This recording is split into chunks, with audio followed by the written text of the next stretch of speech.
Today on Game Rant, Sony is suing Tencent, yet another game has been removed from a digital storefront, and PlayStation gives more details on FlexStrike. All this and more. Yesterday, Sony announced their intentions to sue Chinese multinational technology giant Tencent regarding their production of Light of Motorum. According to the filed documents, Sony is seeking, quote, to prevent the imminent release of Light of Motorum, a slavish clone of SIE's immensely popular award-winning Horizon series of video games. Tencent's copying of Horizon is so blatant the public has described it as crazy, insane, and shameless. Tencent also used its rip-off of the iconic Horizon main character Aloy as the centerpiece of its pre-release marketing and promotional strategy, deliberately causing numerous game lovers to confuse Light of Motorum as the next game in the Horizon series when encountering Tencent's promotional gameplay videos and social media accounts. End quote. But according to Sony, it goes further, with an alleged meeting taking place between Tencent representatives and Sony in March of 2024 to produce their own game in the Horizon universe. However, Sony, for whatever reason, denied the proposal. The lawsuit goes on to include numerous screenshots of Steam users' comments mocking the game's visual similarities and news articles reporting the comparisons. These are being used as supporting documents for their claim of Tencent's deliberate attempt to confuse audiences. Furthermore, Sony goes on to describe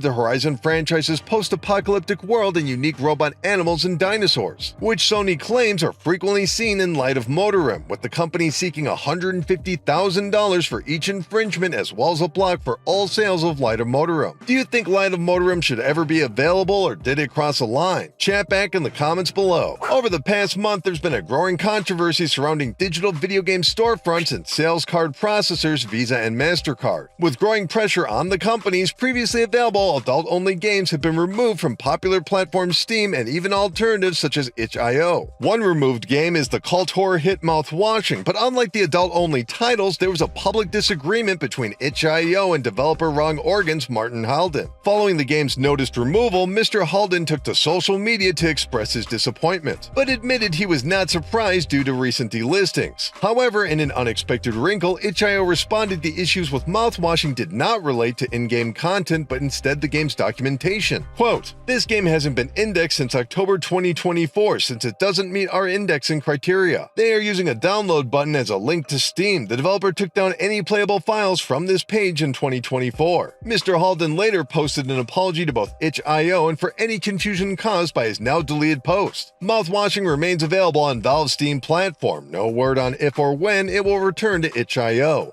Moving over to accessory news, Sony has revealed more details for PlayStation's very first original fight stick. The FlexStrike wireless fight stick will feature 8 mechanical buttons covering all 4 face buttons, as well as both bumpers and triggers and a touchpad, in addition to keyless gates allowing players to quickly swap between more restrictive 8-way gates or free-flowing rotations. For those that preferred hardwired connections, USB-C is available in addition to ultra-low latency with internal PlayStation Link Wireless, which will allow multiple FlexStrikes to connect to a single PlayStation Link as well as PlayStation Pulse headsets and earbuds. Sony's blog also reaffirms the sling carry case will be included with all purchases. This is the latest development in Sony's growing presence in the fighting game scene. In March of 2021, the long-running tournament EVO was acquired by the PlayStation division, and this year's event next week will allow attendees to get a closer look at the FlexStrike, with the accessory on display from August 1st to the 3rd, including a unit at Arc System Works booth, developers of the upcoming Marvel Token Fighting Souls. Do you use fight sticks, or have you gone leverless? Chat back in the comments below. Recently, Game Rant received an exclusive first look at a brand new gameplay demo for the upcoming puzzle platformer Particle Hearts. And true to its name, players are immersed in a visual spectacle of swaying and bobbing particles, including the central protagonist. During the video, the audience is introduced to the burst mechanic, which allows players to temporarily separate and recombine to pass through narrow cracks and pathways. Players will engage with an overworld while entering smaller puzzle sections, which require certain tasks to be accomplished before receiving a figment, allowing players to return to the overworld and progress to the next puzzle. Particle Hearts is the first title developed by Underwater Fire Games, an LA-based independent studio, and will release late next month on August 25th on the PlayStation 5, Xbox Series S and X, Nintendo Switch, and PC. For more information, check out our exclusive at GameRant.com.